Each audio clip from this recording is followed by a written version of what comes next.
All right, everybody, welcome back. Bear down, and away we go. Onward and upward. This team has some needs to fill. We've got the draft coming up. We got some big things happening. And all of a sudden, we only have 4 draft picks left and more needs now. So as the Justin Fields news was dropping last night, as the bomb fell upon this fan base, I was uploading this video, and I had to change the whole thing and adapt it and redo it last night. So here we are. My premise was if we do trade out of the top 10 with, say, Minnesota to get 3 first-round picks, where would we go with wide receiver? Because that's the biggest need, in my opinion, of where we were. Now, clearly the biggest need is quarterback. We've got to get this right. Ryan Poles has really got to get this right for us. Justin Fields is gone. He's not coming back. That's what it is. Now we have to hit a home run. We've got to hit someone not only that is going to be dynamic and a playmaker, but they can do it from day one with this built roster. Right now, let's look at the wide receiver room. And I didn't add Dante Pettis. I just realized that. But guys, just realize he's not top 4 wide receiver anyways. He'd be 5 or 6 and a punt returner. So really what we have is Keenan Allen and DJ Moore. Just look at the top there. That's really our wide receiver depth at this point. Tyler Scott could take the rookie year leap and be a wide receiver 3 or 4. But I'm not expecting it from him yet until he proves it. He was a 4th-round draft pick. We really need a solid X receiver, a high-point guy that can go up and get the ball. And if you saw in the beginning of the video, I'm giving it away who I would take if these 3 guys are all gone. Because at this point, I don't think it's likely they'll be there at 9. One of them could, but kiss the idea of Marvin Harrison Jr. gone. That's gone. He's not going to be a Bear. That is out the window.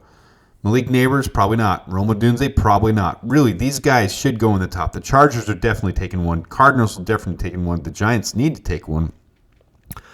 The Titans could take one. Atlanta still could take one if they fall. I mean, these are really high prospects.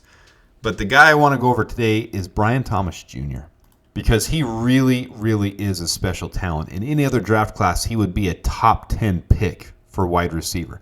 He had a really special year, but he's still a developmental player. So we all know from the combine he's just an athletic freak. He's absolutely phenomenal. 9.97 on his RAS score. He ran a 4.34. Some places said 4.33, which is absolutely ridiculous, especially for his height and his size. And he absolutely breaks out in open field. He's just absolutely a machine. And the nice thing that I liked about him, I do these advanced stats, as you guys know. Jaden Daniels had a career year. Heisman Trophy winner. Obviously good stuff for him. He had a 143.7 NFL passer rating. Any higher than that is just out of this world. I like to compare how quarterbacks did with their wide receivers with Malik Neighbors, who was the top 10, and clearly so because of his route running. He's just phenomenal. He had a 142.7, so right there with him. What's interesting is Brian Thomas Jr. had a 152.7 passer rating when targeted. So that tells you that he made Jaden Daniels better. But it was really his only one breakout year. So I'm going to read from Draft Buzz, NFL Draft Buzz. Let me go back to this page. This is the NFL Draft Buzz stats on him. His strengths: exceptional ability to start and stop quickly, showcasing agility and control. Boasts outstanding length, providing an advantage in reaching and securing the ball. Demonstrates natural explosiveness, aiding in creating separation. That's huge for me. I love that separation. We need more of that, and that will be huge for a rookie quarterback. Moves fluidly, enhanced route running capabilities. Exhibits violent changes of direction, making him elusive after the catch. And if you watch his film, which I've watched a ton of it, he's so special to watch in the open field. Even when guys are catching up to him or making the break on him or have a certain line on him, he makes sudden changes, just like that saying, and all of a sudden he's gone. Like once he gets going, that 4.33, 4.44 speed, he is out of here. So it's fun to watch him on tape. He provides to be a formidable red zone target with his ability to high point the ball effectively. What am I saying about X receiver? We need a high point guy, a guy with contested catch ability. All right, has an impressive repertoire of release, help him to beat press coverage. Exhibits excellent ball tracking skills, consistently posing a threat on downfield passes. And he did constantly. He was a huge reason Jaden Daniels did so well. All right, his weaknesses. Now listen to these weaknesses because they are all things that someone would benefit with being in a wide receiver room with DJ Moore and Keenan Allen. They're all things that are so fixable. He is a wide receiver 1. All right, number 1, route breaks on short and intermediate routes can be inefficient. While a vertical and cross route threat, he shows an underdeveloped overall route tree. Most of these are just about coachable things like route running. Long limbs and unsteady footwork occasionally lead to inconsistent route breaks. Needs to utilize his speed and athleticism more efficiently to uncover against defenders. Still in the process of becoming a more physical presence along with a route stem, and only has had a single year of being a featured player at college. Prior to 2023, his play was far from noteworthy. So it's just experience and learning his routes and learning how to play at the NFL level. He could be really special. I'm excited to see what he could do. All right, but where does this fit into the Bears' plan? And we got so many needs. Now, really on starters, we only have 3 solid needs on starter. And that's if you take my approach of saying Gervon Dexter is a starting 3 tech. And I believe he is. The way he had last year, that's still one of the videos I'm planning right now, is showing his improvement over the second half of the year. He was really up there with Jalen Carter on how he played at the end of the year. He's someone I see taking that sophomore leap for sure. And Gervon Dexter is special. So I do see him as a starter, but we don't have a second. We have 3 defensive interiors. We got to have 4. We got to have 4 minimum. At defensive end, I put starter there for Dominique Robinson, but he's not. I'm just saying once we get a new starter, he's off the team. Dominique Robinson's gone, but we need another edge. DeMarcus Walker is not a starter. He's a great rotational guy, even though he did really well when Montez Sweat came in. And the thing is, I think Ryan Poles sees him that way too, so I don't know if we're going to upgrade the edge spot. Larry Borum cannot be on the team anymore. The same with Jatire Carter. I didn't even put his name there, but where it says depth, we need another guard, even though we have Bates. We do need one more solid guard, and we need another center. I wanted us to take a rookie center to develop and to be able to have the transition time come now that we do have a starter we got from the Rams. I just don't know if that's happening now. I think we might be riding this season the way it is as of right now. We have too many needs for 4 picks, and obviously I've shown the way that can be changed. The biggest way that can be changed is this type of trade. If we sacrifice taking Caleb Williams, I'm not sold on him. Ryan Poles might be, as I've said in every video, and now I have to clarify it because the Caleb Williams fan club is just going to jump down your throat if you don't say it. I do think we're taking Caleb Williams. I think that's a 90% surety at this point. But I just see so much value if we don't. If we can get a haul like this, if we can get that trade down and still take another quarterback at 2, it really gives us options.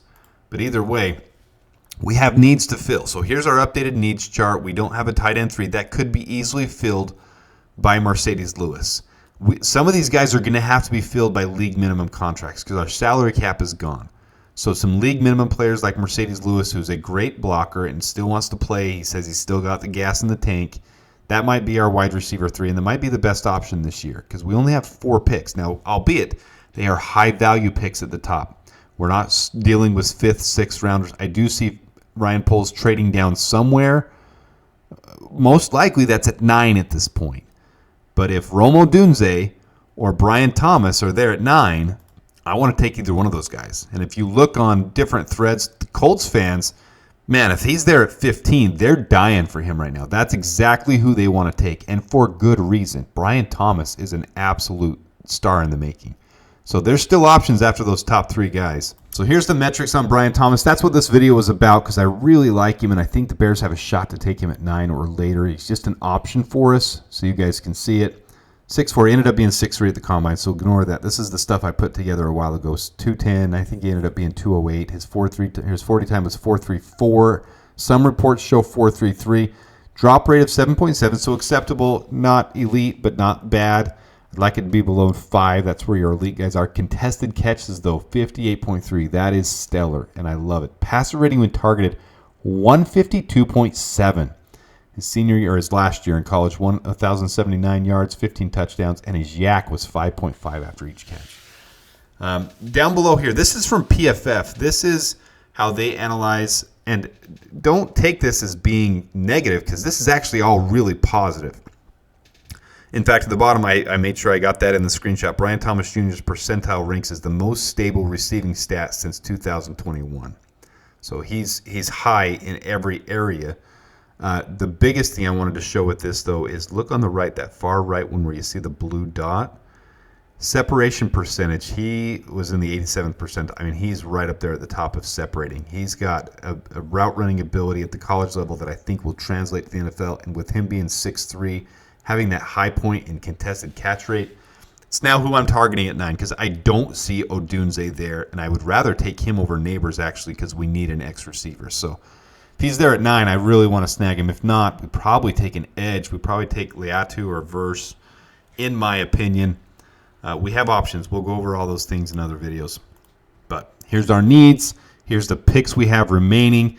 Obviously, quarterback is going to be at the top of the draft. 1-1, 1-2, I don't know yet. Nobody knows yet. Anybody who's telling you they know what's going to happen, Ryan Poles has proved me wrong, proved many wrong, proved everyone that they have no clue. Nobody saw Keenan Allen being traded for it. No one. Absolutely no one. That wasn't on anyone's radar.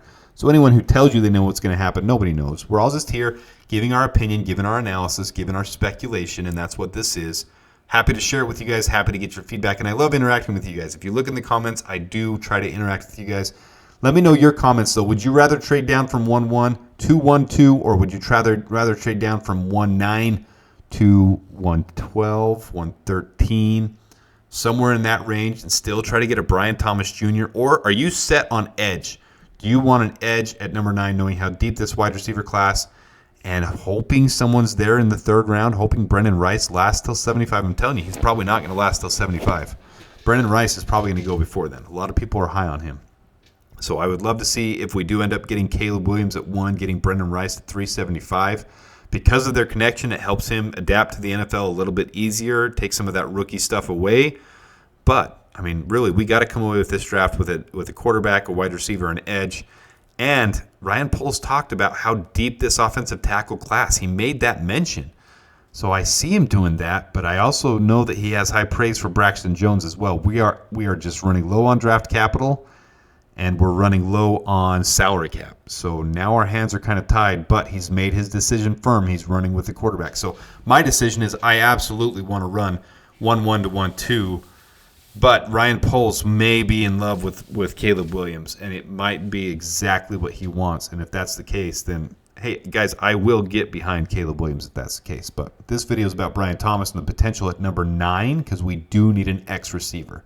So this one's focused on the Bears' X receiver, what we could do, where we could go with it. It's probably not going to be one of these 3 guys. If Rome Odunze falls there at 9, it's a no-brainer. We absolutely take him without a blink, without a hesitation. Take him. Don't see that happening. So Brian Thomas Jr. to me is a great option, a great athletic freak who just could really separate and be able to high point and make huge differences for a rookie quarterback coming into this league. It would be a great spot for us to be in. So, all right, guys, hope you enjoyed it. Let me know your thoughts on Brian Thomas Jr., what we should do at 1-1, what we should do at 1-9. I am curious what your guys' thoughts are because I don't know, you don't know, but it's fun to think and formulate these things, and we're going to hear a lot more stuff coming out. It's not going to be a lot of player additions, but it's going to be a lot of the thought processes. I am excited to see Justin Fields' press conference with the Steelers. I want to see how he adapts over there. I think he's going to win that starting job from Russell Wilson, but those are my thoughts. All right. You guys have a great day. Until next time, bear down.